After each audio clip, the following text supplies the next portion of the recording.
go on like my TikTok or whatever, like, and like a lot of the stuff that comes up is like Christian related and stuff like that, just so there's not as much temptation and I'm more surrounded by like things that influence me in the right direction.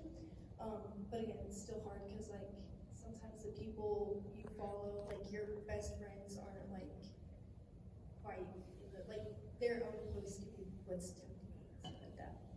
And I heard multiple people talk about like what we have been talking about with the camp high. I was like, I'm not gonna let myself get a camp high. Like that's not gonna happen. And throughout the days at camp, Adrian brought up like what we're supposed to do when we get home. So you were supposed to go home and instead of taking a nap because you were tired from like traveling and everything, you're supposed to go home, ask your parents if you can do laundry, and then clean a room, vacuum a room, and then go to sleep. Or no, then you have to ask to go to sleep, and then if your parents say yes, then you can go to sleep. So I was like, okay, I'll give that a shot. Sadly, my mom said yes to doing laundry, so I had to do my laundry. And then we were doing a garage sale that day, so I went out and helped a little bit with that. And then I went upstairs, cleaned my room, vacuumed my room, which took a long time. And then I was like, can I go to sleep? And they said yes. And then, yeah, so I think that helped because Adrian also brought up that you do things, when you're tired, you do things based off of your will. So I think like if you're tired and you want to, like you just want to go home and go to sleep, if you haven't read your Bible that day, you have to go read your Bible. But like the true testament to that is, are you going to do it even though you're tired? And that kind of just stuck with me. And that's what I wanted to share about my testimony.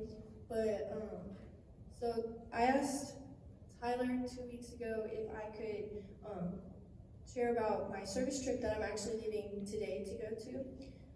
And I'm trying to fundraise some money for it.